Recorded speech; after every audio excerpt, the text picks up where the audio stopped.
અને પ્રથમ બ્રહ્મા અને વિષ્ણુએ ભગવાન શંકરના સાકાર સ્વરૂપનું પૂજન કર્યું. લિંગાષ્ટકમાં એનું સુંદર વર્ણન કર્યું છે. કોને કોને ભગવાન શંકરનું અર્ચન કર્યું? બ્રહ્મ મુરારી સુરાર્ચિત લિંગમ निर्मल भाषित शोभित लिंगम ब्रह्म मुरारी सुराजित लिंगम निर्मल भाषित शोभित लिंगम ब्रह्म मुरारी सुराजित लिंगम निर्मल भाषित शोभित लिंगम ब्रह्म मुरारी सुराजित लिंगम निर्मल કેવી છે શિવલિંગની પૂજા? જન્મજ દુઃખ વિનાશક લિંગમ તત પ્રણમામિ સદા શિવલિંગમ દેવ મુનિ પ્રવરાચિત લિંગમ કામદહમ કરુણાકર લિંગમ રાવણ દર્પ વિનાશક લિંગમ तत् प्रणमामि सदा शिवलिंगम ब्रह्म मुरारी सुराजित लिंगम निर्मल भाषित शोभित लिंगम सर्व सुगंधि सुलेपित लिंगम बुद्धि विवर्धन कारण लिंगम सिद्ध सुरासुर वंदित लिंगम तत् प्रणमामि सदा शिवलिंगम ब्रह्म मुरारी सुराजित लिंगम निर्मल भाषित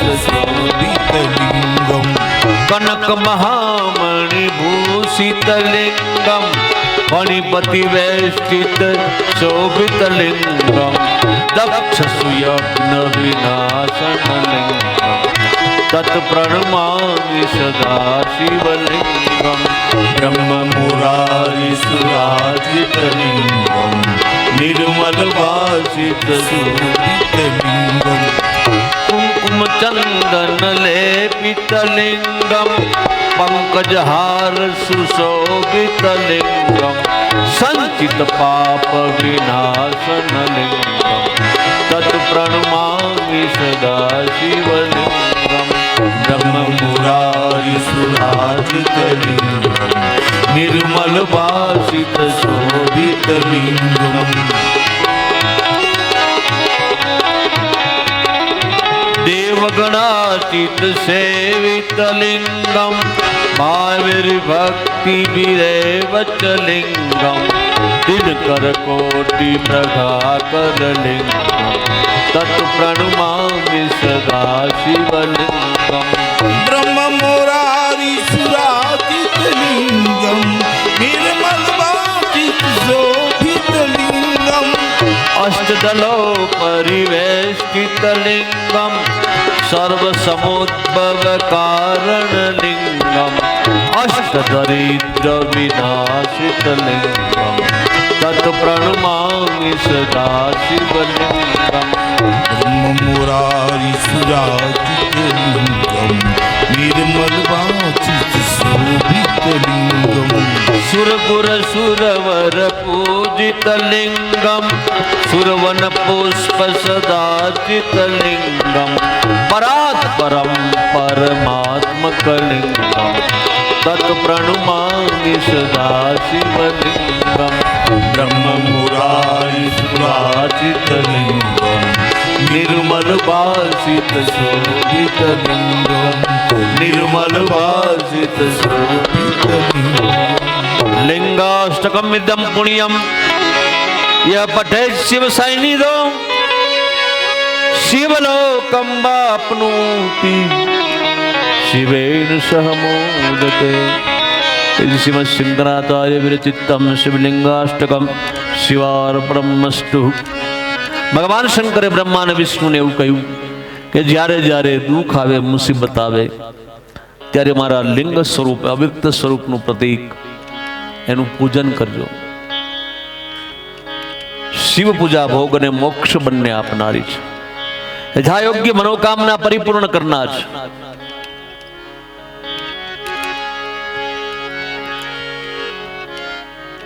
દેવતાઓએ પ્રથમ ભગવાન શંકરના અવ્યક્ત સ્વરૂપનું પ્રતીક શિવલિંગની પૂજા પહેલા બ્રહ્મા અને વિષ્ણુએ કરી. શિવ મહાપુરાણમાં સાકાર પૂજાનો પ્રારંભ ત્યારથી થયો.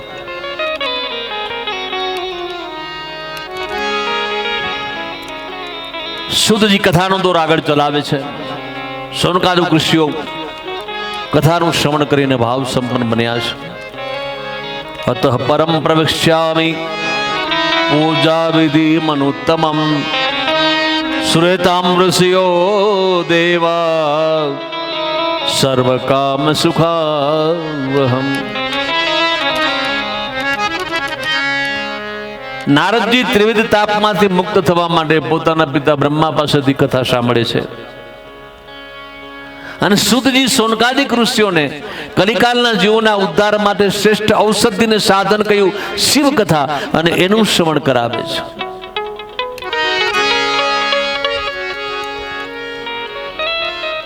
શુદ્ધજી મહારાજને સોનકાદિક ઋષિઓ પ્રશ્ન કરે કે મહાદેવની પૂજા એટલી બધી મહાન છે તો પૂજા વિધિ કઈ રીતે ભગવાન શંકરની થાય? પૂજા કરવાનું વિધાન કયું છે? પૂજા કરવા માટે કેટલા દ્રવ્યોનો ઉપયોગ કરવામાં આવે? કયા કયા દ્રવ્યોથી મહાદેવનું પૂજન અર્ચન થાય? એનું વર્ણન કરો. ત્યારે શુદ્ધજી મહારાજ કહે છે કે ભગવાન શંકરની પૂજા એ બે પ્રકારે થાય છે. એક સકામ ભાવે અને એક નિષ્કામ ભાવે. એક કેવળ માત્ર ભગવાન માટે પૂજન કરવામાં આવે. ભગવાન પાસે કોઈ પણ પ્રકારની અપેક્ષા રાખ્યા વગર ભગવાનને યાદ કરવામાં આવે. પરમાત્મા પ્રત્યેની પોતાની કૃતજ્ઞતા વ્યક્ત કરવા માટે એમનું પૂજન કરવામાં આવે. બીજું સકામ ભાવે કોઈ પુત્રની ઈચ્છાથી ભગવાન શંકરના લિંગ ઉપર ચોખાથી અભિષેક કરે. દીર્ઘ આયુષ્ય માટે, અકાલ મૃત્યુ ભયમાંથી મુક્ત થવા માટે કોઈ ઘીથી અષ્ટાધ્યાય રુદ્રી દ્વારા આચાર્યોનું વર્ણન કરી અને પછી અભિષેક કરે. મનમાં કારણ વગરનો મોહ ઉત્પન્ન થતો હોય, માનસિક બીમારી હોય, સ્ટ્રેસ, ડિપ્રેશન જેવા પ્રોબ્લેમ હોય, જીવન નેગેટિવિટી થતું જતું હોય, નકારાત્મક થતું જતું હોય તો ગાયનું દૂધ અને સાકરથી મંત્રોચ્ચાર કરી. એમાં એવું લખ્યું છે કે શ્રેષ્ઠ મંત્ર દરેક વ્યક્તિ માટે શિવાય નમસ્તુભ્યમ, શિવાય નમસ્તુભ્યમ, શિવાય નમસ્તુભ્યમ. દરેક વર્ણની, દરેક સમાજની કોઈ પણ લિંગ, સ્ત્રી પુરુષ ભગવાન શિવલિંગ પર અભિષેક કરી શકે. હા, સ્થાપિત સિદ્ધલિંગ, સ્વયંભૂલિંગ એની જે મર્યાદાઓ સજ્જનોએ નક્કી કરેલી હોય અને એની ઉર્જા છે એ ક્ષરિત ન થાય, તેનું દૈવત છે એ ઉત્તરોત્તર જળવાય રહે. એટલે ઘણી વખત પ્રવેશ કરવાની ના પાડતા હોય તો આપણે એવું કહીએ કે અમને કેમ અધિકાર નથી, પણ એમાં એની પાછળનું રહસ્ય આપણી શ્રદ્ધાનું નિરૂપણ કરવા માટેનું જે કેન્દ્ર બિંદુ છે એની અંદર ઉર્જા ક્યારેય જખમાય નહીં. સતત ઉર્જાનો પ્રવાહ બુલંદ વહેતો રહે અને આપણે પ્રતિફળ એનું મળે. આપણી શ્રદ્ધા છે એ ફલીભૂત થાય. બરડા ડુંગરની તળેટીમાં બિલેશ્વર મહાદેવ હાલમાં વિદ્યમાન છે પ્રભુ. જાંબવતી સાથે ભગવાન કૃષ્ણે એ શિવલિંગ પર 1.25 લાખ બિલીપત્રનો અભિષેક કર્યો અને પુત્ર પ્રાપ્તિ થઈ. એવું ઉદાહરણ, એવો દાખલો છે. શિવ, કૃષ્ણ, રામ આ બધા એકબીજા સાપેક્ષ છે. હા, હરિ હરને ભજે છે, હર હરિને ભજે છે, બંને સાપેક્ષ છે.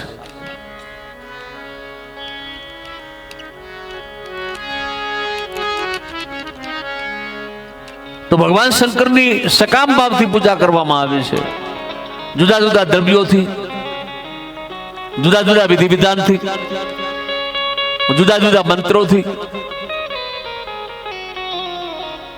પણ આટલા સમયનો અનુભવ અને એમાં જે એકા મંત્ર મેં કહ્યું, યાદે રુદ્ર શિવા તનુર ઘોરા પાપ કાશિનીમ દયાનસ્તન્વા સંતમયા ગિરિશંતા બિચાકશી.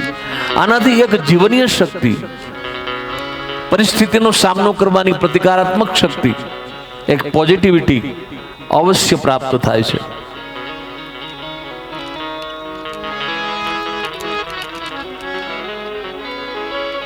સુતજી કહે છે કે હે મુનિઓ, તમે આ પૂજાનું રહસ્ય ઠીક પૂછ્યું છે. મારી બુદ્ધિ પ્રમાણે બ્રહ્માએ નારદને ટૂંકમાં જે જણાવ્યું હતું હું તમને જણાવું છું. જ્યાં સુધી ભગવાન શંકરનું પૂજન નથી કરાતું ત્યાં સુધી ગરીબાઈ, રોગ, પીડા, શત્રુઓની ઉત્પત્તિ, આ 4 પ્રકારના પાપો ઉત્પન્ન થાય છે. ભગવાન શંકરની પૂજા કરવામાં આવે એટલે બધા જ દુઃખો એ દૂર થાય છે અને છેવટે મુક્તિ મળે છે. પણ એક વાત સાંભળી લો ઋષિઓ, જેમ આકાશમાં પુષ્પની સંભાવના નથી, મંધ્યાસ્ત્રી પ્રજોત્પત્તિ નથી કરી શકતી, મૃગજળથી ક્યારે તૃષા છીપી નથી શકતી, એમ પૂજ્ય ભાવ પ્રગટ કર્યા વગરની પૂજા ક્યારે સફળ નથી જતી. શિવદર્શનમાં લખ્યું છે પેલા સંકલ્પબદ્ધ બનવાનું, શિવો ભૂતવા શિવમ નજેત, શિવ ભાવ પ્રગટ કરીને શિવની પૂજા કરવી.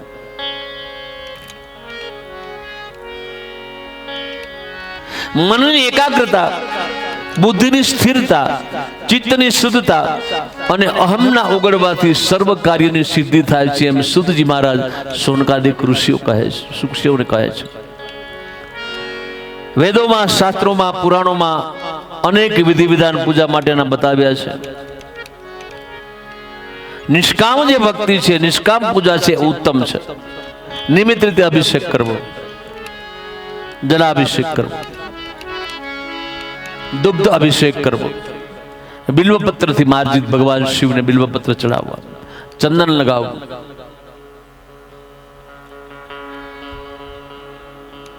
ભગવાન શંકર એની સર્વ મનોકામના પૂર્ણ કરે છે. ભગવાન ભક્તનો ભાવ જોવે છે. સૂત સૂત મહાભાગ વ્યાસ શિષ્ય નમોસ્તુતે, તદ ઇવ વ્યાસતો બ્રૂહિ ભસ્મ મહાત્મયમુત્તમમ. ભગવાન શંકરની પૂજામાં કયા કયા દ્રવ્યનો ઉપયોગ કરવામાં આવે? ભસ્મનો મહિમા કહે છે. હે ઋષિઓ, ભગવાન શિવને ભસ્મ પ્રિય છે. ભસ્મ શું કામ પ્રિય છે? સમગ્ર બ્રહ્માંડના બધા જ પદાર્થોનો સાર ભસ્મ છે. બ્રહ્માંડનો સાર ભગવાન શિવ છે, તો સારને સાર ગ્રહણ કરે એટલે મહાદેવ ભસ્મ લગાવે છે. ભસ્મ ત્યાગ અને વૈરાગ્યનું પ્રતીક છે. સાયન્ટિસ્ટોએ એવું સંશોધન કર્યું કે એક પદાર્થ એવો છે જેને શરીર પર તમે લગાડો એટલે બહારની નેગેટિવ વસ્તુ તમારા શરીરમાં પ્રવેશે અને લાંબા સમય સુધી એ બહાર નીકળતી નથી. એક પદાર્થ એવો છે જેને શરીર પર તમે લગાડો અને નેગેટિવ વસ્તુ કદાચ શરીરમાં આવી જાય તો ઝડપથી એને બહાર ફેંકી દે છે. આ ભસ્મ છે, એવું વૈજ્ઞાનિકોએ નક્કી કર્યું છે. ભસ્મ નેગેટિવ વસ્તુને પ્રવેશ નથી કરવા દેતી. ભસ્મ સર્વ વસ્તુનો સાર છે. ભસ્મ ત્યાગ અને વૈરાગ્યનું પ્રતીક છે અને ત્યાગ અને વૈરાગ્ય દ્વારા જ્ઞાનની પ્રાપ્તિ થાય છે અને ઋતે જ્ઞાનમ મોક્ષ. સુતજી કહે છે કે ભસ્મ, રુદ્રાક્ષ અને શિવ નામ જેના મુખમાં છે એની પાસે જે વાસ કરે છે એના દર્શન માત્રથી ત્રિવેણીમાં સ્નાન કરવાનું ફળ મળે છે. બ્રહ્મા, વિષ્ણુ આદિ દેવો પણ આ ત્રણેય વસ્તુઓને ધારણ કરે છે. દરેક દેવતાઓ પણ ભસ્મ એનો ઉપયોગ કરે છે, રુદ્રાક્ષ ધારણ કરે છે, શિવ નામનો ઉચ્ચાર કરે, શિવ પૂજન કરે છે. શ્રુતિઓ, પુરાણોમાં ભસ્મના ઘણા પ્રકારો કહ્યા છે, પણ શિવ મહાપુરાણમાં 2 જ પ્રકાર ભસ્મના કહેવામાં આવ્યા. દ્વિવિધમ ભસ્મમ સંપ્રોક્તમ સર્વમંગલદમ પરમ તદ પ્રકારહમ વક્ષે સાવધાનતયા શૃણુ. મહાભસ્મ અને સ્વલ્પ ભસ્મ શિવ પુરાણમાં 2 જ પ્રકાર બતાવ્યા છે. મહાભસ્મના ઘણા પ્રકાર છે, સોત, સ્માર્ત, લૌકિક વગેરે ભસ્મ. જાબાલ ઋષિએ ભસ્મ માટે ભસ્મ જાબાલ ઉપનિષદ લખ્યું છે. રુદ્રાક્ષ માટે રુદ્રાક્ષ જાબાલ વિશેષ ઉપનિષદ એમાં લખ્યું છે. સ્કંદ પુરાણમાં, દેવી ભાગવતમાં આનું સરસ વર્ણન કર્યું છે. ભસ્મ જાવાલ ઉપનિષદમાં 5 પ્રકારની ભસ્મ કઈ છે. ભસ્મ કઈ રીતે બનાવી? છાણાના અડાયા, આપણે બધા જાણીએ જ છીએ ગુજરાત વાળા, છાણાના જે અડાયા હોય, શિવરાત્રી હોય, સોમવાર હોય, ગુરુપુષ્ય યોગ હોય, અમૃત સિદ્ધિ યોગ હોય, ત્યારે યજ્ઞ વેદિકામાં સારા સમયે શુભ મુહૂર્તે આ અડાયાને મૂકીને ગાયનું ઘી લઈ અને એનાથી એમાં હોમ કરવો, અગ્નિનારાયણનું આવાહન કરવાનું, પ્રાધાન્ય દેવતાઓને યાદ કરવા, અને પછી એક એક મંત્રો અર્પિત કરવા. ઓમ ત્ર્યંબકમ યજામહે સુગંધિમ પુષ્ટિવર્ધનમ ઉર્વારુકમિવ બંધનાન મૃત્યોર્મોક્ષીયમામૃતા. આમ આહુતિઓ આપવી, એમાંથી ભસ્મ બને છે, અડાયામાંથી. પછી એ ભસ્મને ચાળવાની, કપડેથી ચાળ્યા પછી એને પાણીમાં રાખવી, અડધી બાલટીથી થોડું ઓછું પાણી એને પાણીમાં રાખવી. થોડો સમય પાણીમાં રાખવાથી ઉપર જે કાર્બન છે એ ઉપર આવી જાય છે, દૂષિત વસ્તુ બધી ઉપર આવી જાય છે, અને પછી એ ભસ્મને સૂકવી દેવી, એ ભસ્મનો ઉપયોગ કરવો. અથવા તો યજ્ઞની ભસ્મી કોઈ સાધુ સંતો આપે તે ભસ્મ, અથવા તો કોઈ તીર્થ સ્થાનમાં પવિત્ર ભસ્મ મળતી હોય, મહાદેવને લગાડેલી ભસ્મ. પણ ભસ્મનો દક્ષિણમાં આપણે જઈએ ને, સાઉથ ઇન્ડિયામાં, તો મોટે ભાગે બધા જ ભસ્મ લગાડે શરીરે. ભસ્મ છે એ એક નેગેટિવ વસ્તુને અંદર પ્રવેશ નથી કરવા દેતી, અને ભસ્મ ત્યાગ અને વૈરાગ્યનું પ્રતીક છે. આ પ્રકારે ભસ્મ બનાવ્યું.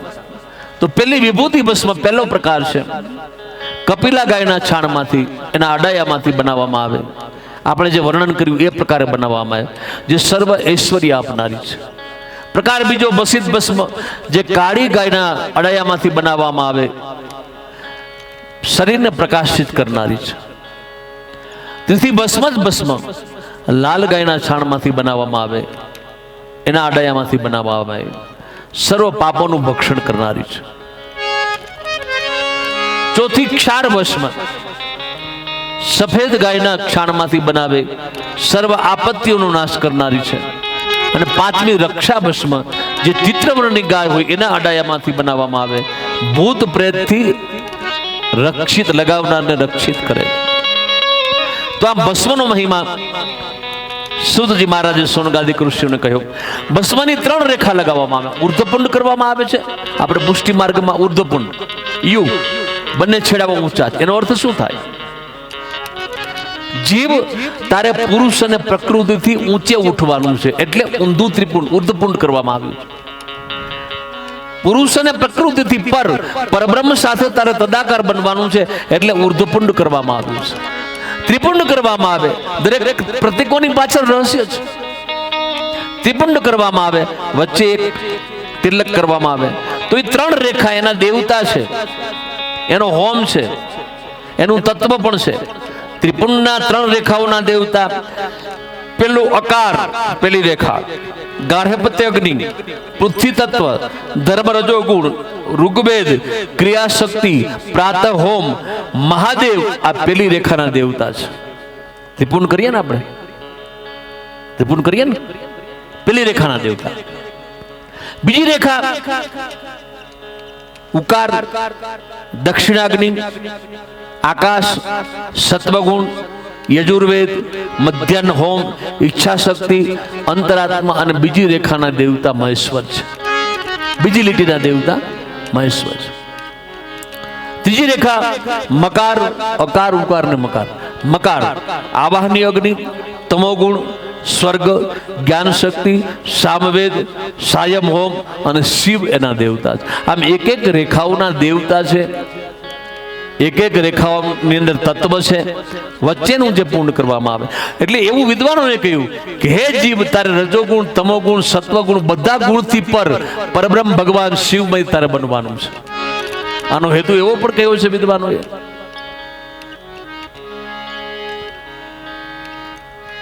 રુદ્રાક્ષ મહિમા સુતજી સોનકાદિક ઋષિઓને સંભળાવે છે. રુદ્ર અક્ષ, ભગવાન શંકર હજારો વર્ષ તપશ્ચર્યા કરે છે. તપશ્ચર્યામાંથી મહાદેવ ઉત્થાનિત થયા, ભગવાન શંકરની આંખમાંથી અશ્રુબિંદુ પૃથ્વી પર પડ્યા, જે ભગવાન શિવની તપશ્ચર્યાનું ફળ છે, રુદ્રાક્ષ. એ બિંદુઓ નીચે પડ્યા ને એમાંથી વૃક્ષ ઉત્પન્ન થયું. જગતમાં એ રુદ્ર અક્ષ, રુદ્રની આંખમાંથી નીચે બિંદુ પડ્યું એટલે રુદ્ર અક્ષ રુદ્રાક્ષ તરીકે પ્રસિદ્ધ થયું. જે ભગવાન શંકરની તપશ્ચર્યાનું ફળ આ રુદ્રાક્ષ છે. રુદ્રાક્ષ કલિકાલમાં જેડ કક્ષાનું પ્રોટેક્શન છે. રુદ્રાક્ષના ઘણા બધા પ્રયોગો છે. 1 થી 14 મુખી રુદ્રાક્ષના ઘણા વિધિ વિધાન, એના જુદા જુદા બંધ બનાવવામાં આવે છે, એના જુદા જુદા કવચ બનાવવામાં આવે છે, એને જુદા જુદા મંત્રો, દરેક રુદ્રાક્ષનું બીજ મંત્ર હોય છે. એ બીજ મંત્રથી અભિમંત્રિત કરીને, એનાથી અભિમંત્રિત કરીને દરેક મુખી રુદ્રાક્ષના બીજ મંત્ર છે. બાજોઠ પર એક કળશ પર પંચ પલ્લવ, શાસ્ત્રીજી પંચ પલ્લવની ઉપર રુદ્રાક્ષને સ્થાપિત કરવાનું, ત્યારબાદ સંકલ્પ કરવાનો અને રુદ્રાક્ષને પંચામૃત ગંગાજળથી શુદ્ધ કરી સ્નાન કરાવી, શિવલિંગને સ્પર્શ કરાવી, એની સામે બેસી જેટલા મુખી રુદ્રાક્ષ હોય એનું જે બીજ મંત્ર છે એ બીજ મંત્રનું અનુષ્ઠાન વિધિવત કરવું, 1.25 લાખ મંત્ર જપી અને પછી ફળ એને અર્પણ કરવું. પછી એ રુદ્રાક્ષને ગ્રહણ કરવો. ગુરુ પુષ્ય યોગ હોય, અમૃત સિદ્ધિ યોગ હોય, અમાવાસ્ય હોય, ગ્રહણ કાળ હોય, ત્રયોદશીનો સમય હોય, ત્યારે એ રુદ્રાક્ષ ધારણ કરવો. કોઈ સાધુ સંતો પોતાના ભાવ અને પ્રેમથી પ્રસાદી આપે, એ પણ સિદ્ધ રુદ્રાક્ષ હોય છે ભાઈ, એને ગ્રહણ કરવો. પણ રુદ્રાક્ષ દરેકે પહેરવો. આમાં કહ્યું ને ગ્રંથકારે કે બ્રહ્મા વિષ્ણુ આદિ દેવતાઓ પણ રુદ્રાક્ષ, તમે ગમે તે પરંપરાની કંઠી પહેરતા હો, પણ સાથે રુદ્રાક્ષ એક પ્રોટેક્શન છે, જેડ કક્ષાનું પ્રોટેક્શન છે, પહેરવું. હાર્ટની બીમારી હોય, રક્તાભસણ ક્રિયા, બ્લડ પ્રેશર, એને નિમિત્ત રાખવા માટે રુદ્રાક્ષ ઉત્તમ છે. રુદ્રાક્ષ જરૂર પહેરવું. બીજી માળાથી જે જપ કરવામાં આવે એના કરતા અનંત ગણું ફળ રુદ્રાક્ષની માળાથી મળે છે. રુદ્રાક્ષની માળા શિવરાત્રિના દિવસે, દર શિવરાત્રિએ એને રિચાર્જ કરવું. દર શિવરાત્રિએ શિવલિંગ પર એ રુદ્રાક્ષની માળા રાખી એના ઉપર અભિષેક કરાવવો. આપણે જાતે પણ કરી શકીએ પુરાણોક્ત અભિષેક દર શિવરાત્રિએ, પછી એને ગ્રહણ કરવાનું. રુદ્રાક્ષ ધારણ કરી રાખવો. બહેનોને પણ રુદ્રાક્ષ પહેરવાનો અધિકાર છે, ભાઈઓને પણ રુદ્રાક્ષ ધારણ કરવાનો અધિકાર છે. ખાસ કરીને લાલ દોરામાં, પીળા દોરામાં રુદ્રાક્ષ પહેરવો, કાળા દોરામાં રુદ્રાક્ષ પહેરવો નહીં, નિષેધ છે. લાલ, સફેદ અને પીળા દોરામાં રુદ્રાક્ષને પહેરી શકાય છે. ખાસ કરીને 5 મુખી રુદ્રાક્ષ 3ની સંખ્યામાં તમે પહેરો. એકી સંખ્યામાં 3 રુદ્રાક્ષ એને ધારણ કરી રાખો, જેની ઉર્જાનો તમને ફિલિંગ 30 દિવસમાં થાય છે. અભિભૂત કરીને પછી રુદ્રાક્ષ પહેરીએ તો દરરોજ કંઈક ને કંઈક વિશેષ અનુભવો જરૂર થાય છે. અમુક કાળ અને અમુક સમય હોય ત્યારે રુદ્રાક્ષને પૂજા સ્થાનમાં મૂકી સ્નાન શૌચ આદિ કરીને પછી ગ્રહણ કરવાનું. અગ્રસ્તીઓ માટેની વાત છે. તો 1 થી 14 મુખી સુધીના રુદ્રાક્ષનું વર્ણન કર્યું છે. ભાઈ તો ઘણા 25 મુખી, 30 મુખી અવડા લાડવા જેવડા રુદ્રાક્ષ આવે છે, પણ શિવ મહાપુરાણમાં 1 થી 14 મુખી રુદ્રાક્ષનું વર્ણન છે. સ્કંદ પુરાણમાં 1 થી 14 મુખી રુદ્રાક્ષનું વર્ણન છે. દેવી ભાગવતમાં 1 થી 14 મુખી રુદ્રાક્ષનું વર્ણન છે. જાબાલ ઋષિએ રુદ્રાક્ષ જાબાલ ઉપનિષદ લખ્યું છે, એમાં 1 થી 14 મુખી રુદ્રાક્ષનું વર્ણન છે. એટલે રુદ્રાક્ષને પરખવા માટે કોઈ સાધુ સંત હોય ઓળખી શકે, ટાઈમનો અભ્યાસ છે. પછી ઘણા મને રુદ્રાક્ષમાં બતાવો, ઓમકાર હોય, પછી ત્રિશૂળ હોય, ડમરું હોય, આને ક્યારેય સાચો નહીં માનવા. અને એમાં લખ્યું છે કે એનું ફળ મળે તો મળે ને મળે, ત્રિકાલાબાધિત છે. સિદ્ધાંત ત્રિકાલાબાધિત છે. નિયમો બદલે પણ સિદ્ધાંત આ જગતમાં બદલતા નથી. આ ફળ મળે એટલે મળવાનું જ. એકમુખી રુદ્રાક્ષ સાક્ષાત શિવ સ્વરૂપ છે, ભોગ અને મોક્ષ આપનાર છે. તેના દર્શન માત્રથી બ્રહ્મ હત્યાનું પાપ દૂર થાય છે. તેનું પૂજન થાય છે, ત્યાં લક્ષ્મી દોડીને આવે છે, તેનાથી તમામ ઉપદ્રવો શાંત થાય છે. હવે ખાસ કરીને એકમુખી રુદ્રાક્ષ મળવો બહુ દુર્લભ છે. બહુ જ નેપાળમાં દુર્ગમ સ્થાનોમાં આપણે ફરીએ, ઘણા સાધુ સંતો હોય એવા કોકની પાસે ક્યારેક કદાચ, લગભગ તો નથી મળતા, બહુ કઠિન છે, પણ જે કાજુ આકારનો રુદ્રાક્ષ એક મુખી છે, જે બાલા, બોર્નિયા, જાવા, સુમાત્રા, ઇન્ડોનેશિયા, આસામ, પછી નેપાળ, શ્રીલંકા, ત્યાંથી કાજુ આકાર એક મુખી રુદ્રાક્ષ મળે. એમાં પણ ધ્યાન રાખવાનું, એમાં કોઈ પ્રભાવિત કરે કે ભાઈ આમાં ત્રિશૂળ છે, આમાં ઓમકાર છે, આ વધારે કિંમતી છે, તો આ વાતને માનવી નહીં. રુદ્રાક્ષનું એક જ પ્રમાણ છે, એને તમે ગરમ પાણીમાં મૂકો તો એનો રંગ બદલે નહીં.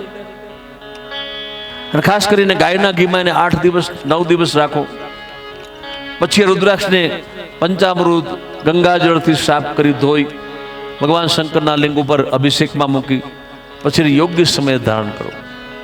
ગુરુ દ્વારા પણ રુદ્રાક્ષ આપવામાં આવે છે, અને બીજી અન્ય જગ્યાએ રુદ્રાક્ષ મળતો હોય પણ વિધિ વિધાન કર્યા વગર રુદ્રાક્ષ પહેરવો નહીં, એનું પરિણામ ન આવે. 2 મુખી રુદ્રાક્ષ મહાદેવ સ્વરૂપ છે. અપસ્માર જેવા રોગો, જયભાઈ ક્યાં ગયા, એને ખ્યાલ છે, આયુર્વેદમાં આવે છે કે અપસ્માર જેવા રોગ હોય, મૃગી નામનો રોગ છે, આવા રોગ હોય, સ્ટ્રેસ ડિપ્રેશનનો જેને રોગ હોય, 2 મુખી રુદ્રાક્ષ ગાયના દૂધમાં ઉકાળી અને એ દૂધ પીએ તો આ રોગમાંથી એને મુક્તિ મળે છે. એમાં એને ફાયદો થાય છે, સહયોગ મળે. અદ્ભુત સાયન્સ છે. 3 મુખી રુદ્રાક્ષ ત્રિદેવ સ્વરૂપ છે, સર્વ સિદ્ધિ આપનાર છે. એને ધારણ કરવાથી સર્વ વિદ્યાઓ પ્રતિષ્ઠિત થાય છે. એટલે વિદ્યાના ઈચ્છુક વિદ્યાર્થીઓ માટે 3 મુખી રુદ્રાક્ષ ઉત્તમ છે. વિધિવત એના પર અભિષેક કરીને એને પહેરાવવું. 4 મુખી રુદ્રાક્ષ બ્રહ્મા સ્વરૂપ છે. મનુષ્ય હત્યાના પાપ જે લાગે એમાંથી મુક્તિ આપનાર છે. 4 પુરુષાર્થો સિદ્ધ કરાવનાર 4 મુખી રુદ્રાક્ષ. નિસંતાન દંપતી હોય, 4 મુખી રુદ્રાક્ષ એને ધારણ કરે તો ભગવાન શિવની કૃપાથી એનું પરિણામ આવે છે. 5 મુખી રુદ્રાક્ષ સાક્ષાત રુદ્ર સ્વરૂપ, કારાગ્નિ નામના રુદ્ર સ્વરૂપ છે. સર્વ ઈચ્છિત ફળ આપનાર છે. અખાદ્ય પદાર્થ ખાધેલ હોય, અભોગ્ય પદાર્થ ભોગવેલ હોય, અપેય પદાર્થ પીધેલ હોય તો કલિકાલના જીવો માટે 5 મુખી રુદ્રાક્ષ આ ઉત્તમ છે, પાપોમાંથી મુક્તિ આપે છે. 6 મુખી રુદ્રાક્ષ કાર્તિકી સ્વરૂપ છે.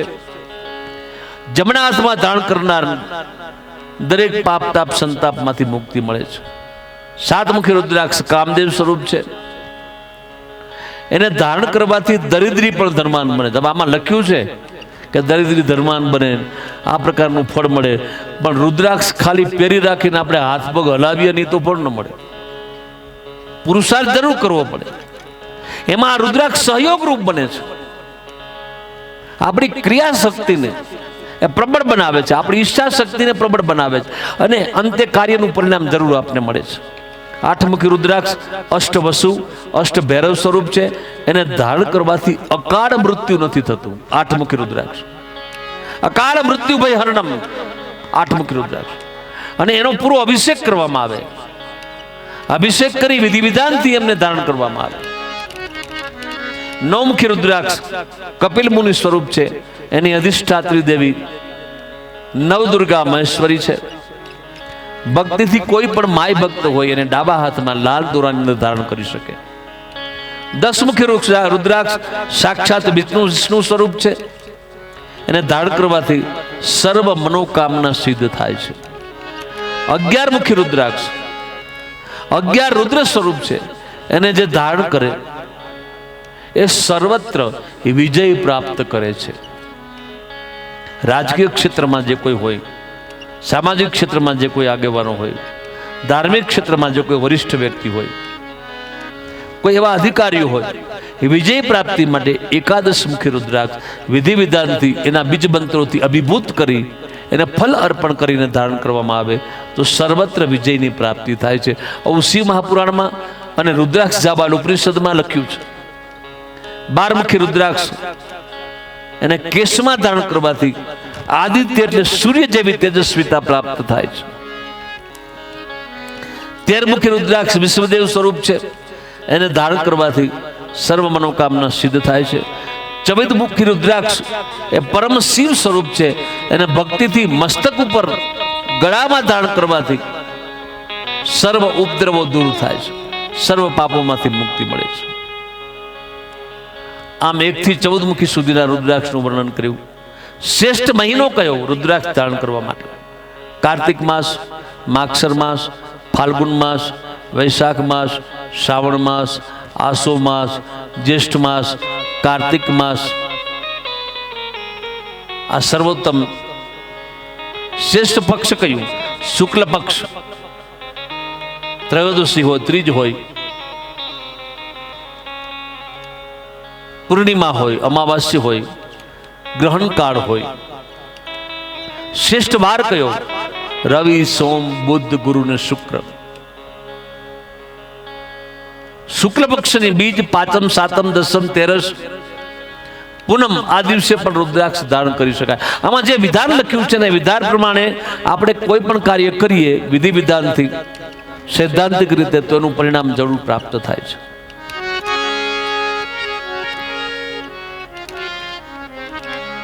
સૂર્યગ્રહ જેને વિપરીત હોય જન્માક્ષરમાં, એના માટે 12 મુખી રુદ્રાક્ષ ઉત્તમ છે. ચંદ્રગ્રહ વિપરીત હોય એના માટે 11 મુખી. ખાસ મંગળવાળી જેની કુંડલી હોય એના માટે 3 મુખી છે. આજકાલ એ મંગળની કુંડલી, જે માંગલિક કુંડલી છે ને, એમાં ઘણી સમસ્યાઓ થતી હોય છે શાસ્ત્રીજી. એમાં વિધિ વિધાન કરવા છતાં પરિણામ નથી આવતું, એની માનસિક સ્થિતિ બહુ. તો એના માટે 3 મુખી રુદ્રાક્ષ ઉત્તમ છે. અભિષેક કરીને 3 મુખી રુદ્રાક્ષ. બુદ્ધ નબળો હોય જન્માક્ષરમાં 12 ભાવ ને 12 સ્થાનોમાં, તો એના માટે 4 મુખી. ગુરુ કોઈનો નબળો દાખલા તરીકે હોય જન્માક્ષરમાં, કોઈ પણ ભાવમાં, કોઈ પણ સ્થાનમાં, અથવા તો વક્ર દ્રષ્ટિ હોય બીજા ભાવ પર, તો એના માટે 8 મુખી છે. શુક્ર એના માટે 6 મુખી. શનિ માટે 10 મુખી. રાહુ માટે 12 મુખી. કેતુ માટે 7 મુખી. આમ દરેક ગ્રહોને સાનુકૂળ બનાવવા માટે જુદા જુદા મુખના રુદ્રાક્ષનો પ્રયોગ કરવામાં આવે છે. એને રત્નો ધારણ નથી કરવા પડતા. જન્મની રાશિ મુજબ રુદ્રાક્ષનું વર્ણન ગ્રંથકારે કર્યું છે. મેષ રાશિ માટે 3 મુખી, વૃષભ રાશિ માટે 6 મુખી, મિથુન રાશિ માટે 2 મુખી, કર્ક રાશિ માટે 11 મુખી, સિંહ રાશિ માટે 12 મુખી, કન્યા રાશિ માટે 4 મુખી, તુલા રાશિ માટે 13 મુખી, વૃશ્ચિક રાશિ માટે 9 મુખી, ધન રાશિ માટે 8 મુખી, મકર રાશિ માટે 5 મુખી, કુંભ રાશિ માટે 10 મુખી અને મીન રાશિ માટે 7 મુખી. આમ દરેક રાશિ માટે અલગ અલગ મુખી રુદ્રાક્ષનું વર્ણન કરવામાં આવ્યું છે. અને અંતે રુદ્રાક્ષની ફલશ્રુતિ કઈ છે, એનું મંડુર, એનો ઉપસંહાર કયો છે. સ્નાને દાને જપે હોમે વૈશ્વદેવે સુરાર્ચને પ્રાયશ્ચિતે તથા સાધે દીક્ષા કાલે વિશેષતઃ રુદ્રાક્ષધારી ભૂત્વા ચ યત્કિંચિત કર્મ વૈદિકમ યો વિપરમ સતતમ કુર્યાત તત્ કર્મ સફલમ ભવેત. ઋષિઓ સાંભળો, પવિત્ર તીર્થમાં સ્નાન કરતી વખતે, દાન દેતી વખતે, જપ કરતી વખતે, હોમ કરતી વખતે, વૈશ્વદેવ આદિ વિધિ વિધાન કરતી વખતે, દેવ પૂજન કરતી વખતે, પ્રાયશ્ચિત કરતી વખતે, શ્રાદ્ધ કરતી વખતે, દીક્ષા દેતી વખતે અને દીક્ષા લેતી વખતે, કોઈ પણ વૈદિક કર્મ કરતી વખતે મનુષ્ય રુદ્રાક્ષ ધારણ કરી અને કર્મ કરે તો કર્મમાં હંમેશા માટે સફળતા મળે છે. આ એનો સાર કહ્યો છે. શૌનકાદિક ઋષિઓ ધન્યતા અનુભવે. શિવ નૈવેદ્ય અને નિર્માલ્યનો મહિમા અમને કહો. અગ્રાહ્યમ શિવ નૈવેદ્યમ ઇતિ પૂર્વે શ્રુતમ વચઃ બૃહિતં નિર્ણયમ બિલ્વા મહાત્મયમ ઇતિ સન્મુખે. શિવ નૈવેદ્યનો નિર્ણય જે વિદ્વાનોએ કહ્યો છે, શિવાંકમાં સરસ વર્ણન એનું આવ્યું છે. યશવંતભાઈ, શિવાંકમાં સરસ રીતે બધા આચાર્યોએ, બધા શંકરાચાર્યોએ, બધા વિદ્વાનોએ પછી એનો નિર્ણય કર્યો. શિવ નિર્માલ્ય અને શિવ નિવેદ, આ બેમાં ફરક શું? તો જે જ્યોતિર્લિંગ હોય એમાં નિર્માલ્ય કે નૈવેદ્યનો ભેદ બહુ નથી જોવા મળતો. એવો આમાં ઘણા બધા મતો છે, પણ જ્યોતિર્લિંગ પર જે પ્રસાદ મૂકેલો હોય એ ગ્રહણ કરી શકાય છે. અથવા તો જ્યાં ચંડ મૂકેલો હોય શિવ મંદિરમાં, જ્યાં ગૌમુખ હોય ત્યાં ચંડની સ્થાપના કરેલી હોય, ચંડ મુખ વાટે નિર્માલ્યને ગ્રહણ કરી કુદા વાટે બહાર કાઢે, જ્યાં ચંડ હોય ત્યાં બધા દોષોમાંથી મુક્તિ મળે છે. ચંડ અવશ્ય રાખવું, ચંડ ભૈરવ છે. બીજું જે સ્વયંભૂ લિંગ હોય એમાં પણ ઘણા બધા દોષો નથી લાગતા. ભગવાન શંકરને સ્પર્શ થયેલી વસ્તુ અગ્રાહ્ય છે, એટલે કે શિવલિંગને સ્પર્શ થયેલી વસ્તુ અગ્રાહ્ય છે, એને ગ્રહણ ન કરવી, પ્રસાદ રૂપે ન લઈ શકાય. હા, બિલ્વપત્ર છે, ઉતરે નિર્માલ્યમ ઉતરે, પછી એની મુદ્રા કરી, મુદ્રા કરીને પછી બિલ્વપત્રને લઈને ઉત્તર બાજુથી પછી એને બ્રહ્મ દેવતાઓ કે સાધુ બ્રાહ્મણો આંચકા આપે, નમન લેવાનું. ઉતરે નિર્માલ્યમ, નિર્માલ્ય ઉત્તર બાજુ, પછી એનું નમન લઈ શકાય. એક ખાસ પ્રસૂતિમાં જે દીકરીઓને બહેનોને પીડા થતી હોય, આ તો હવે સિઝેરિયનનો સમય થયો, બાકી કુદરતી જ બધી આ બહેનો છે એ પ્રસૂતિની બધી પીડાઓ સહન કરીને પછી બાળકોને જન્મ આપી. પણ પ્રસૂતિની અત્યંત પીડા હોય ને બ્લડિંગ થતું હોય ત્યારે ઉતરતી ગળતી છે, જળની પાણીની ઉતરતી ગળતી, એટલે સાયમ સમયે એમાં જે પાણી વધ્યું હોય, જળ વધ્યું હોય ભસ્મિશ્રિત, એ પાણી ઓમ નમઃ શિવાય મંત્ર બોલી અને એને પીવડાવવામાં આવે તો બ્લડિંગ પણ બંધ થઈ જાય છે અને સરળતાથી પ્રસવ થઈ જાય છે. આવા ઘણા બધા વૈજ્ઞાનિક આના ફાયદાઓ છે, અનુભવો પણ ઘણા કરીને આ અંકિત કરી અને આપણી સામે મૂકેલ છે.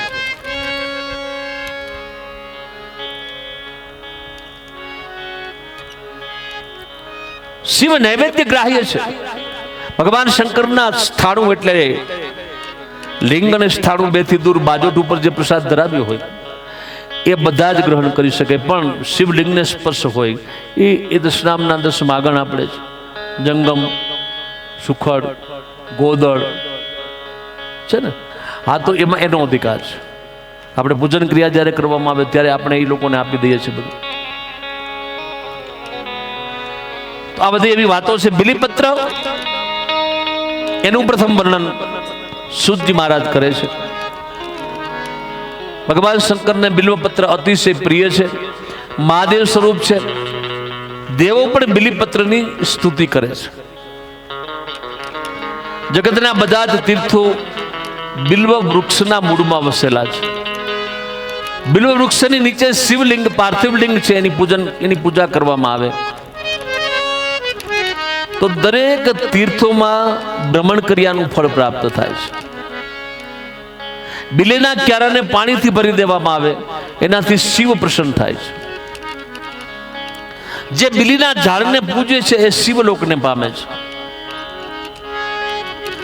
તેના મૂળ પાસે શિવ ભક્તોને બેસાડી અને જે જમાડે છે એટલે સંપૂર્ણ ઐશ્વર્ય પ્રાપ્ત થાય છે.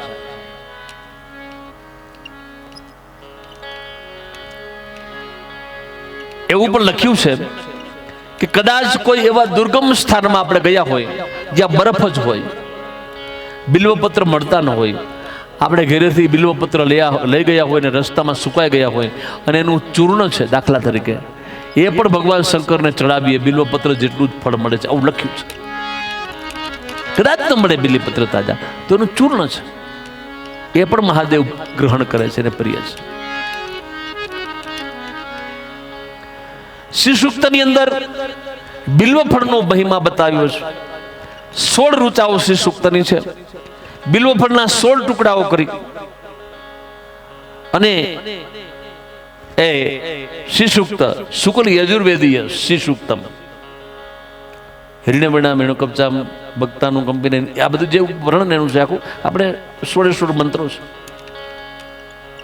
તો એ એક મંત્રો ઓમ શ્રી મહાલક્ષ્મી નમઃ સ્વાહા એનો દરરોજ યજ્ઞ કરવામાં આવે તો શ્રી સૂક્તમાં એવું લખ્યું છે, શ્રી સૂક્તમાં એવું લખ્યું છે શુક્લ યજુર્વેદિક કે આ જન્મમાં એને સારી રીતે લક્ષ્મીની પ્રાપ્તિ આવું લખ્યું છે કે થાય છે.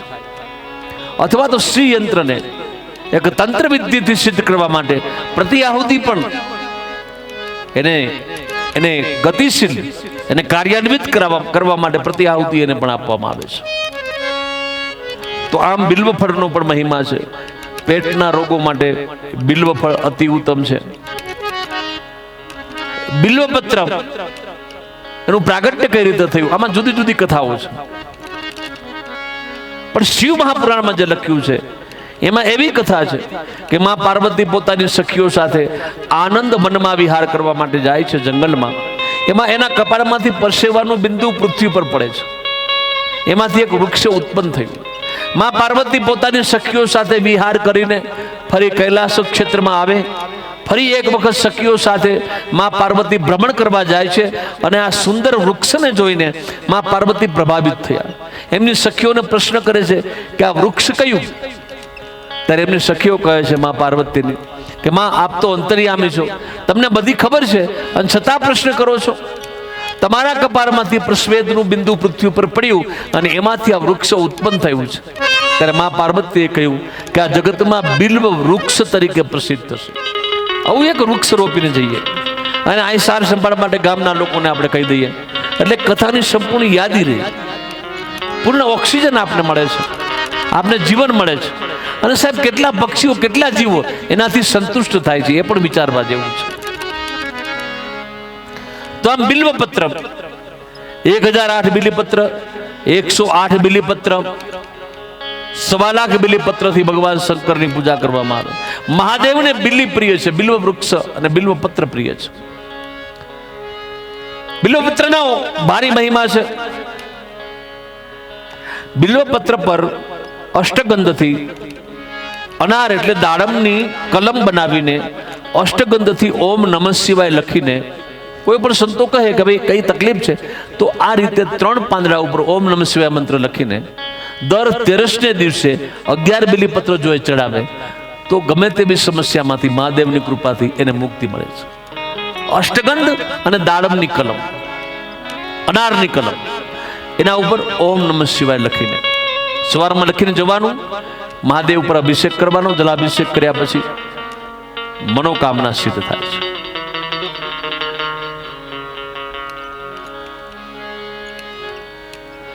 એના મૂળમાં શિવ પાર્વતીનો વાસ છે, એની શાખામાં કાત્યાયનીનો વાસ છે, એના પાંદડામાં પાર્વતીનો વાસ છે, એના ફળમાં દાક્ષાયણીનો વાસ છે, એના પુષ્પમાં ઉમાદેવીનો વાસ છે, એની છાલમાં ગૌરીનો વાસ છે, એના કાંટાઓમાં 9 કરોડ શક્તિઓનો વાસ છે. આમ બિલ્વ વૃક્ષ છે એ શક્તિ સ્વરૂપા છે. ભગવાન શંકરને અતિ પ્રિય છે. શિવ નૈવેદ્યની કથા સુતજી મહારાજને સંભળાવવાનું શૌનકાદિક ઋષિઓ કહે છે. ઋષિઓ સાંભળો, કાપિલ્ય નામની નગરી છે. એમાં યજ્ઞદત્ત નામનો એક બ્રાહ્મણ વેદમાં પારંગત છે.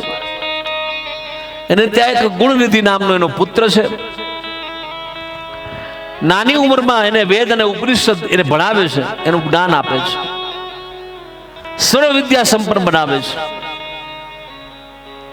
પણ સંગ દોષ બળવાન છે સાહેબ.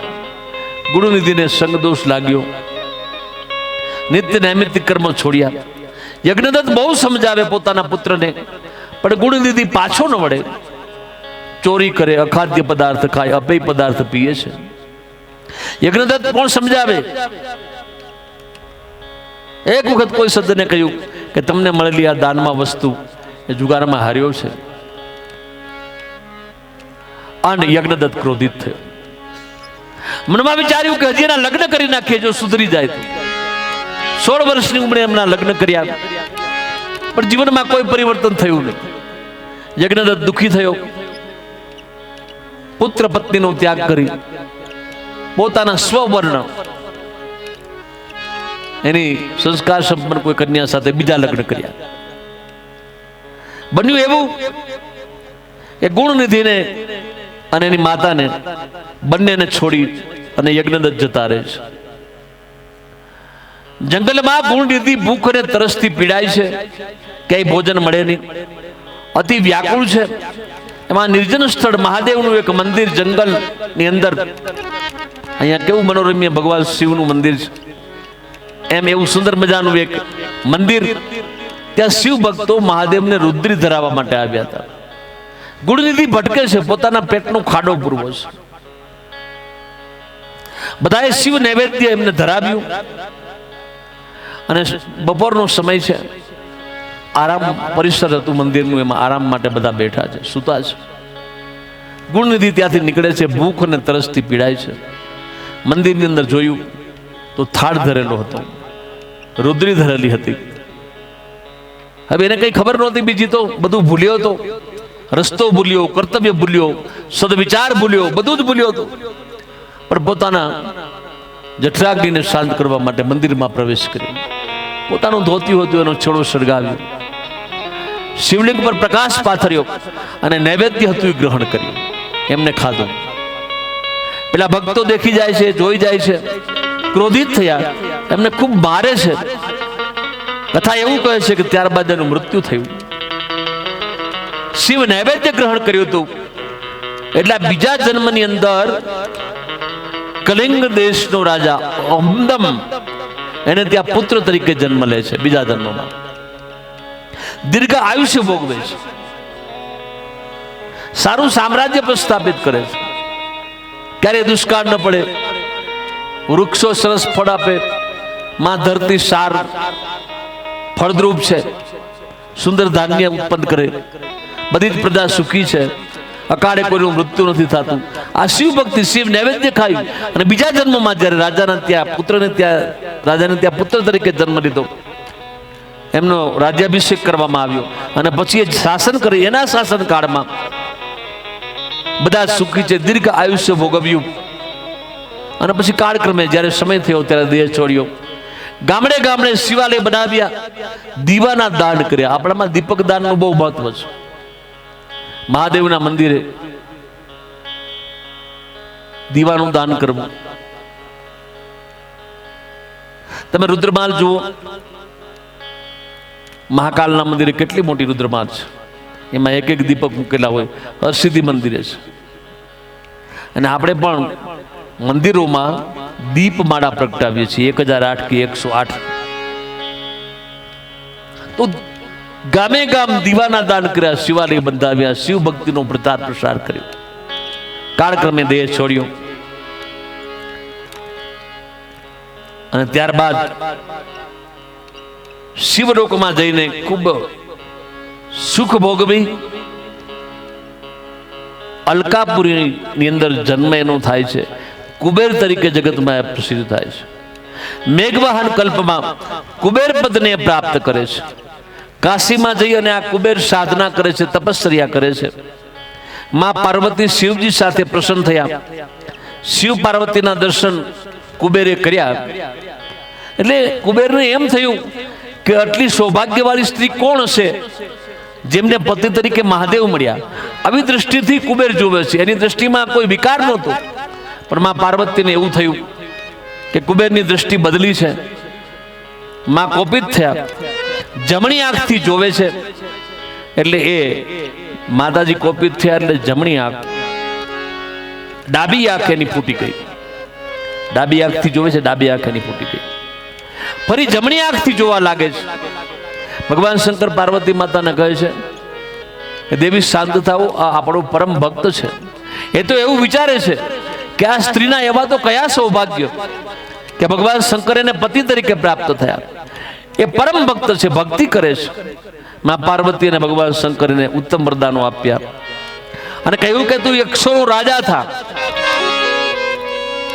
અલકાપુરીનું રાજ્ય ભોગવ્યું, એક લિંગ તરીકે પ્રખ્યાત થઈશ, હું તારા નગરમાં તારી સમીપ વાસ કરીશ. આવા મહાદેવે વરદાન આપ્યા. શિવ નૈવેદ્યનો મહિમા છે. તો આમ શિવ નૈવેદ્ય, બિલ્વપત્ર, ભસ્મ, રુદ્રાક્ષ, મતિ પ્રમાણે આપણે વર્ણન કર્યું. બાકી તો હરિ અનંત, હરિ કથા આનંદ. યુગો સુધી ગાઈએ આપણે તો આપણે તો અલ્પમતી છીએ ભાઈ, એના વિશે કંઈ ન કહી શકીએ, બોલી ન શકીએ. પણ એની કૃપાથી, આ તો એની કૃપા છે, નહીં તો મજધારે કિનારો હોય નહીં. જે કંઈ એ પ્રેરણા કરે છે સંતોની, ભક્તોની હાજરીમાં અહીંયા આ ભાવો વ્યક્ત આપણે કરીએ છીએ. અહીંયા શિવ મહાપુરાણ અને સૃષ્ટિ ઉપાખ્યાન ખંડ નામનું વાંગમય પુષ્પ ભગવાન શિવને પહેલું પુષ્પ સમર્પિત કરીને સતીખંડમાં આપણે પ્રવેશ કરવાનો, જેમાં દેવી પ્રાગટ્યની કથા છે. થોડીક રાસ ગરબાની તૈયારી રાખવી હોય, આનંદ કરવો હોય તો થઈ શકે. માં આદિશક્તિનું પ્રાગટ્ય થયું એની કથા છે. શિવ મહાપુરાણ સતીખંડ એનો પ્રારંભ થાય છે. હે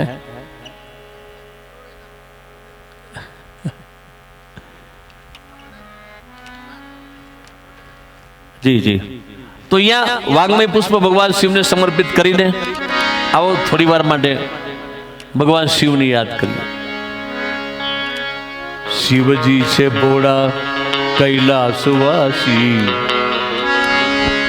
શિવજી છે ભોળા કૈલાસવાસી, એ ભોળા ભાવે ભક્તિ કરો થાય રાજી, એ તો થાય રાજી.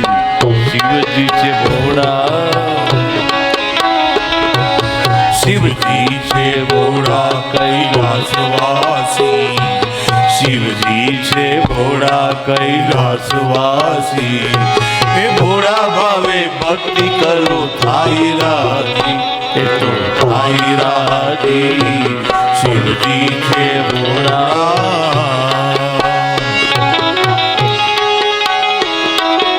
હરિ બોલ.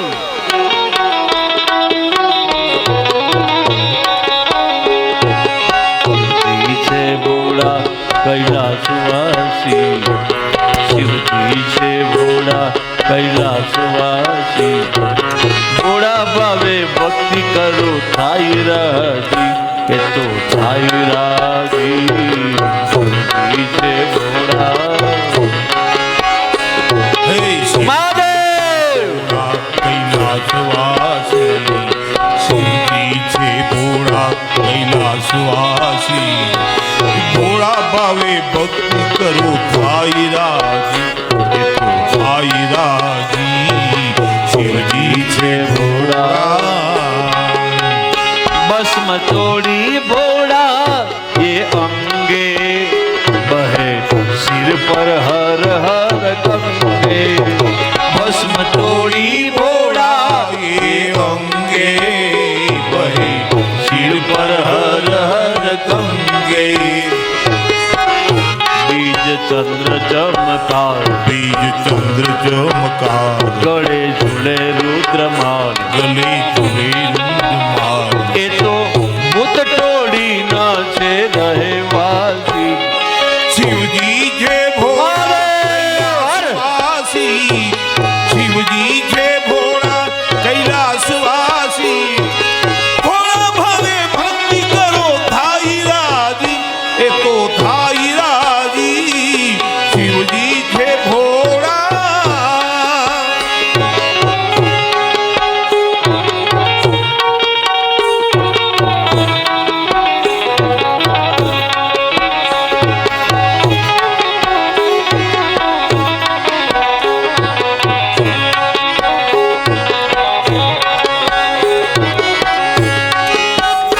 ઝેર પીધા ભોળા એ જાણી, બન્યા નીલકંઠ મહાદેવ નામી. ઝેર પીધા ભોળા એ જાણી, જય હો. બન્યા નીલકંઠ મહાદેવ નામી.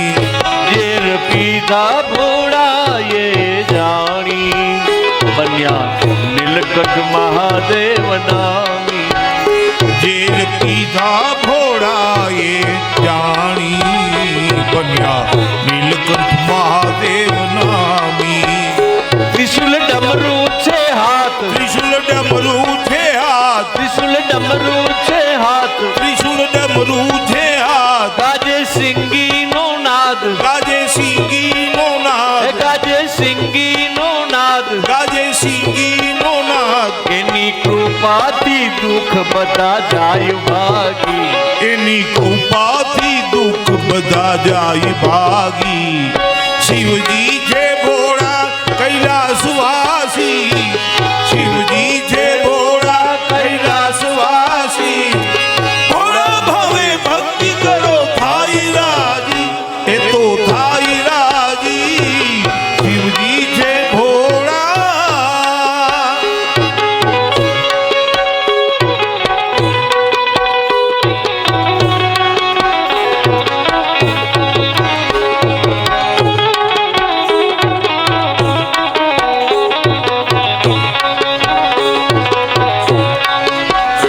ત્યાગ ચર્મની શોભા છે સારી, ઘોડા કરે નંદી પર સવારી.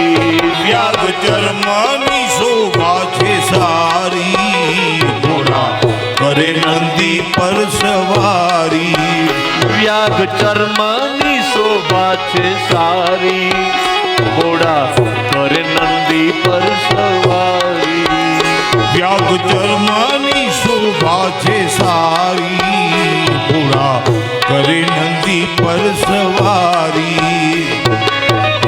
સજ્યા સર્પ શણગાર, સજ્યા સર્પ શણગાર, સજ્યા સર્પ શણગાર, સજ્યા સર્પ શણગાર, પાર્વતીના ભરથાર. પાર્વતીના ભરથાર. એક તો ભક્ત હૃદયમાં છે સ્થાયી. શિવજી છે ભોળા કૈલાસવાસી, શિવજી છે ભોળા કૈલાસવાસી. ભોળા ભાવે ભક્તિ કરો થાય રાજી, એ તો થાય રાજી. શિવજી છે ભોળા.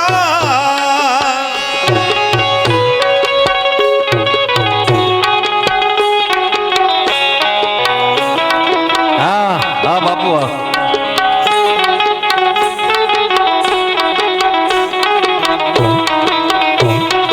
શિવજી છે ભોળા કૈલાસવાસી, શિવજી છે ભોળા કૈલાસવાસી. ભોળા ભાવે ભક્તિ કરો થાય રાજી, એ તો થાય રાજી. શિવજી છે ભોળા.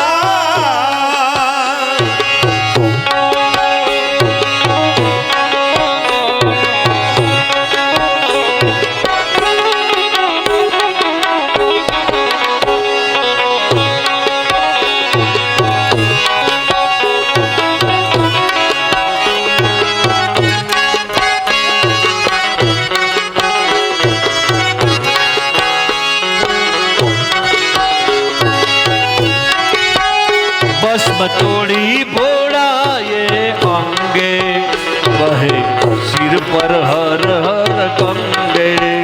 ભસ્મ તોડી ભોળાએ અંગે, બહી શિર પર હર હર ગંગે.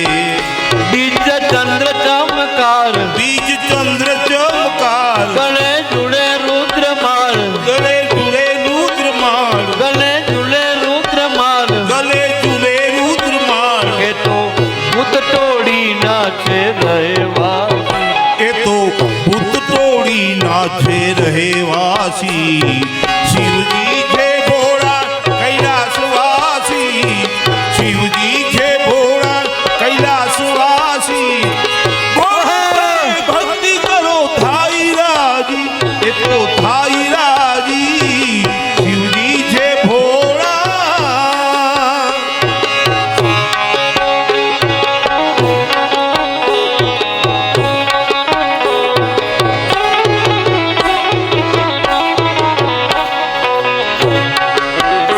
ઘેર પીધા ભોળાએ જાણી, બન્યા નીલકંઠ મહાદેવ નામી.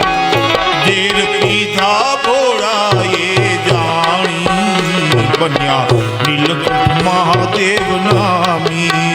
ત્રિશુલ ડમરું છે હાથ, ત્રિશુળ ડમરું છે હાથ, આજે સિંગીનો નાદ, બાજે સિંગીનો નાદ, આજે સિંગીનો નાદ. બાજે સિંગીનો નાદ. એની કૃપાથી દુઃખ બધા જાય ભાગી. એની કૃપાથી દુઃખ બધા જાય ભાગી. શિવજી છે ભોળા કૈલાસવાસી, શિવજી છે ભોળા કૈલાસવાસી. ભોળા ભાવે ભક્તિ કરો થાય રાજી, એ તો થાય રાજી. શિવજી છે ભોળા.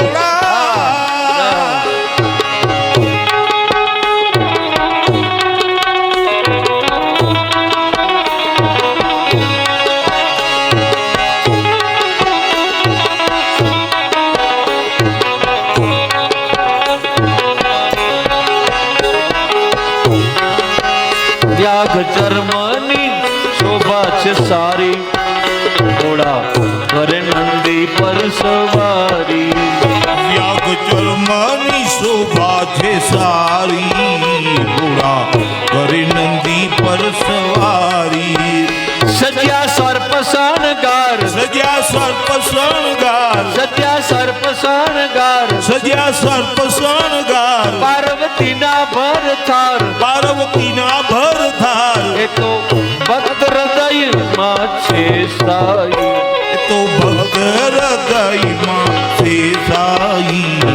શિવજી છે ભોળા કૈલાસવાસી, શિવજી છે ભોળા કૈલાસવાસી. ભોળા ભવે ભક્તિ કરો થાય રાજી. એટલે આપણે ભગવદ નામ સંકીર્તનથી પણ ભગવાનને અર્જિત પૂજન અર્ચન કરીને પ્રસન્ન કરવાના, આપણે કોઈ પણ માધ્યમથી પ્રસન્ન કરવાના પ્રયત્નો છે. ખાલી બેસીને આંખ બંધ કરીને પછી એને કહીએ કે તું છો પ્રભુ ને હું છું. હવે કરી લે ફેસલો, કા તું નહીં ને કા. અમારા રમેશભાઈ બહુ સરસ વાત બોલો, બહુ સરસ. રમેશભાઈ શું તમે બોલો છો? હા? સરસ બોલે છે. પરિબાપુ છે અમારા. હા. કા તું નહીં ને કા હું નહીં, એવું છે ને. કરી દે હવે ફેસલો. ભગવાનને ભક્તો એવા છે ને, ભગવાનને ઠપકો આપ્યો છે. હા, નરસિંહ મહેતા તો એમ કીધું કે બે માનો ને બે બાપનો. હા, તો ભગવાન એની ઉપર રાજી છે. સાચો ભક્ત છે કહી શકે. નહીં તો એની હૃદયની એક વેદના છે ભગવાન પ્રત્યેનો પ્રેમ હોય, પ્રેમ હોય ત્યાં આવા શબ્દો. હાથ વચ્ચે કિનારા હોય નહીં, એની કૃપા છે, નહીં તો મજેદારે. એટલે આ છે ને, મેં કીધું તો કર્યું નહીં. ધર્મ ક્ષેત્રે મહાક્ષેત્રે ગંગા કાલિંદ સંગ में प्रयागे परमे पुण्ये બ્રહ્મલોકસ્ય વર્તમની. શિવ મહાપુરાણ, બીજી શિવ મહાપુરાણનું હૃદય રુદ્ર સંહિતા અને એનો બીજો ખંડ સતીખંડ. માં પાર્વતીના માં આદિશક્તિ બ્રહ્માંડ ભાંડોદરી. હા, આપણે ગાઈએ છીએ ને, માયાનું મંડાણ જોગણી આદ્ય પુરુષની ચેલી રે. માયાનું મંડાણ જોગણી આદ્ય પુરુષની ચેલી રે. મન માને તો આગે ચાલો, નહીતર ફીરો અકેલી રે. મન માને તો આગે ચાલુ, નહીતર ફીરું અકેલી રે. પ્રથમ યુગમાં પાર્વતી કે વાણા શંકર ગણપત રાણી રે. પ્રથમ યુગમાં પાર્વતી કે વાણા શંકર ઘેર પટરાણી રે. ભસ્માસુર ને મેં સહાર્યો તો એ હું બાળ કુંવારી રે. ભસ્માસુર ને મેં સહાર્યો તો એ બાળ કુંવારી રે. માયાનું મંડાણ જોગણી આદ્ય પુરુષની ચેલી રે. માયાનું મંડાણ જોગણી આદિ પુરુષની ચેલી રે. મન મને તો આગે ચાલુ, નહીતર ફીરો અકેલી રે. મન મને તો આગે ચાલુ, નહીતર ફીરું અકેલી રે. હે હે, નહીતર ફીરો અકેલી રે. નહીતર ફીરો અકેલી રે. પુરુષ અને પ્રકૃતિના સંયોગથી સમગ્ર જગત છે. સાંખ્ય દર્શક કપિલ મુનિ સમગ્ર સૃષ્ટિનું સર્જન થાય છે. શિવ અને શક્તિ બંને સાપેક્ષ. તો આમ આદિશક્તિ પરંપરાના પ્રાગટ્યની કથા આપણી મતિ પ્રમાણે સુતજી સોનકાદિક ઋષિઓને સમજાવે છે, સંભળાવે છે. વિદેશ સર્વ વિજાનાસી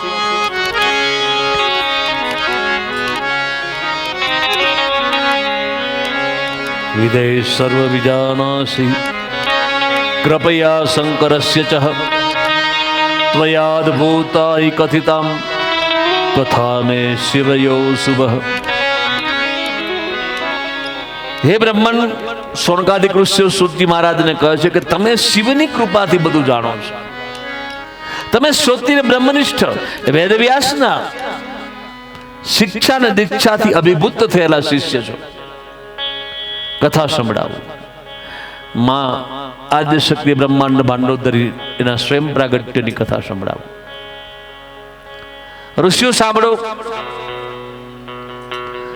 બ્રહ્માએ જે સૃષ્ટિનું સર્જન કર્યું છે, પ્રથમ 10 માનસ પુત્રો ઉત્પન્ન કર્યા બ્રહ્માએ. મનથી બ્રહ્માના માનસ પુત્રો મરીચી, અત્રિ, પુલહ, પુલસ્ય, અંગિરસ, ક્રતુ, વશિષ્ઠ, નારદ, દક્ષ, ભૃગુ, આમ 10 માનસ પુત્રોનું ઉત્પન્ન કર્યા. દરેકના જુદા જુદા ગોત્ર હોય છે. ભૃગુ ગોત્ર હોય, ભાર્ગવ ગોત્ર હોય. આપણે કાંઈ પણ પૂજા વિધિ કરીએ એટલે ગોત્રનો ઉચ્ચાર કરવાનું કહે છે. અને કોઈને કદાચ પોતાના ગોત્રની ખબર ન હોય તો કશ્યપ ગોત્ર કહી દેવાનું. કારણ કે ઉદ્ભીજ, અંડજ અને સ્વેદજ સંસારના તમામ જીવોનું પ્રાગટ્ય આ કશ્યપ અને દીતિ વિશે એમાંથી બધું પ્રાગટ્ય થયું છે. એટલે એનું ગોત્ર કશ્યપ કોઈ પણ ને યાદ ન હોય પોતાનું ગોત્ર. તો બ્રહ્માએ આવા 10 માનસ પુત્ર ઉત્પન્ન કર્યા. ફરી બ્રહ્માએ મનથી એક સુંદર સ્ત્રી ઉત્પન્ન કરી, જેનું બ્રહ્માએ નાખ્યું નામ સંધ્યા. આ સંધ્યા કઈ? આ વેદવ્યાસની સમાધિ ભાષા છે. પેલા 10 માનસ પુત્ર ઉત્પન્ન કર્યા, મનથી એક સ્ત્રી ઉત્પન્ન કરી, સર્વાંગે સુંદર, નામ રાખ્યું સંધ્યા. થોડી વાર થઈ, ફરી બ્રહ્માએ એક મનથી પુરુષ ઉત્પન્ન કર્યો. આ પુરુષે ઉત્પન્ન થતાની સાથે બ્રહ્માને પ્રશ્ન કર્યો, મારું નામ શું, મારું સ્થાન કયું, મારી પત્ની કોણ? અને બ્રહ્માજી આશ્ચર્ય પામે છે. પ્રગટ થતાની સાથે જવા પ્રશ્નો કરે, મારું સ્થાન કયું, મારું નામ શું, મારી પત્ની કોણ? બ્રહ્માએ મનોમંથન કર્યું અને કહ્યું કે જગતમાં તું કામ તરીકે પ્રસિદ્ધ થઈશ. જ્ઞાનીઓના મનમાં પણ તું ભ્રમણા પેદા કરીશ. બ્રહ્મા કહે છે કે હું તને 5 બાણ આપું છું. બ્રહ્માએ કામને 5 બાણ આપ્યા. હર્ષણ, રોચન, મોહન, શોષણ, મારણ, આ 5 બાણ આપ્યા. આનાથી જગતમાં કોઈ નહીં બચી શકે. બ્રહ્મા કહે છે કે હું સ્વયં નહીં બચી શકું. વરદાન આપું છું તમને, આનાથી કોઈ પણ પરાસ્ત થઈ શકશે.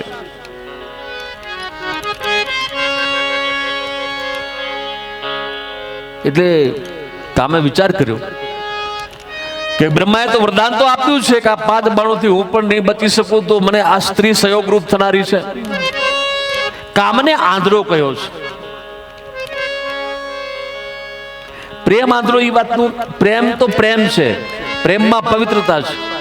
પ્રેમ પંથ પાવકની જ્વાળા છે. પ્રેમાગ્નિ ડાઈ અક્ષર પ્રેમ કા પઢેશો પંડિત હોય. પ્રેમ અને કામ લાગે સરખા, પણ પ્રેમથી પરમાત્મા તરફ જઈ શકાય. કામને આધીન થયેલો માણસ નર્ક તરફ જાય છે. પ્રેમથી ઉર્ધગતિ થાય છે, કામથી અધોગતિ થાય છે. જે કામને આધીન થયેલો, કામને આને આધીન થયેલો છે. પ્રેમ એક એવી અગ્નિ છે, ભક્તને પરમાત્મા સુધી પહોંચાડવા માટે આ પ્રેમાગ્નિ એના પાપ, તાપ, સંતાપને બાળીને ભસ્મ કરી નાખે અને પરિશુદ્ધ પવિત્ર બનાવે છે. હા, આપણે પદોમાં પણ સાંભળ્યું છે, જોહર કી ગતિ જોહર જાને, જે કોઈ જોહર હો, घायल की गति घायल जाने, जे कोई घायल हो। सखीरी में तो प्रेम दीवानी मेरो दर्द न जाने को। सखीरी में तो प्रेम दीवानी मेरो दर्द न जाने को। नामे जानू आरती बंदन, नामे जानू आरती बंदन, ना पूजा की सही न जानी तरस दीवानी पागल मेरी प्री लिएरी मैंने जोने नो के दीपक लिए संजोग तेरी में प्रेम दीवानी मेरा दर्द न जाने को तेरी में दरस दीवानी मेरो दर्द न जाने को પ્રેમ સાધકને પરમાત્મા સુધી લઈ જવા માટેનું પ્રતિનિધિત્વ કરે. પ્રેમ સાધન છે, પ્રેમ માધ્યમ છે. પ્રેમથી જે જોહર થયેલ હોય ના પાપ તાપ સંતાપ બળીને ભસ્મ થયા હોય. અને એટલે જ કવિએ સરસ મજાની વાત બતાવી. दर्द की मारी बन बन डोलूं दर्द की मारी दर्द की मारी बन बन डोलूं वैद मिला नहीं को मीरानी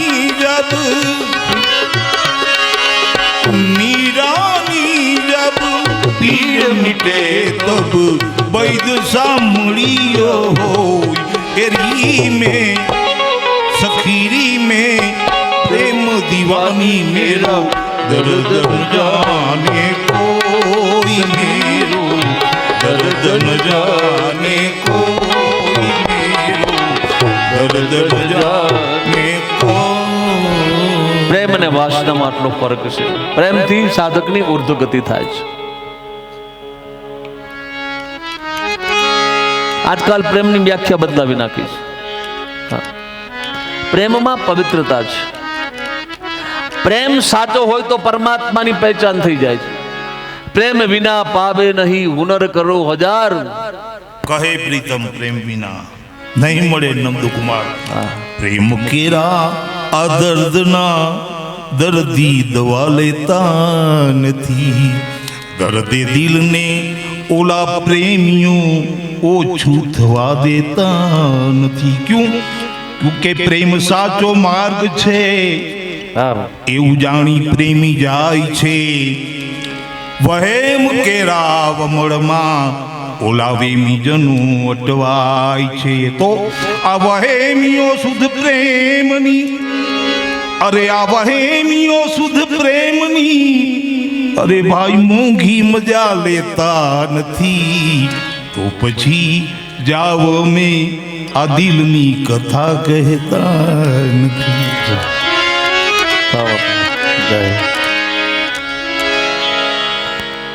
કામથી આ જગતમાં કોઈ બચી શકે નહીં. ને બ્રહ્માજીને 5 બાણો આપ્યા. એટલે કામે એવું વિચાર્યું કે મને સહયોગરૂપ થનાર અત્યારે સ્ત્રી પણ છે, સંધ્યા પણ છે. બ્રહ્માજીને હું 5 બાણ ફેંકું, એનો પ્રયોગ કરું. અને કામે પોતાના 5 બાણો ફેંક્યા છે. બધા મોહ પામ્યા, બધા વિવેક ચૂક્યા, કામને આધીન થયા છે. બ્રહ્માના શરીરમાંથી 49 ભાવો પ્રગટ થયા છે. સંધ્યા કામાસક્ત થઈ. પોતાના પિતાને બંધુઓ સંધ્યાના રૂપથી મોહિત થયા. આ જોઈને બ્રહ્માના પુત્ર ધર્મને ચિંતા થઈ કે પોતાની જ પુત્રીના રૂપમાં જો પોતાના પિતા મોહિત થશે, જેને સૃષ્ટિનું સર્જન કરવાનું છે, તો જગતના અન્ય લોકો એના ઉપરથી શું પ્રેરણા લેશે? પણ મારા પિતાને સમજાવે એવું કોણ? જેને જગતનું સર્જન કરવાનું છે, જગત પિતા છે, એને કોણ સમજાવે? ચારે બાજુ ધર્મે દ્રષ્ટિ કરી અને આમ દ્રષ્ટિ કરીને તો મહાદેવ યાદ આવ્યા. આહા, જેનું ચારિત્ર ચિંતન ને વ્યવહાર પારદર્શક સ્ફટિક જેવા છે.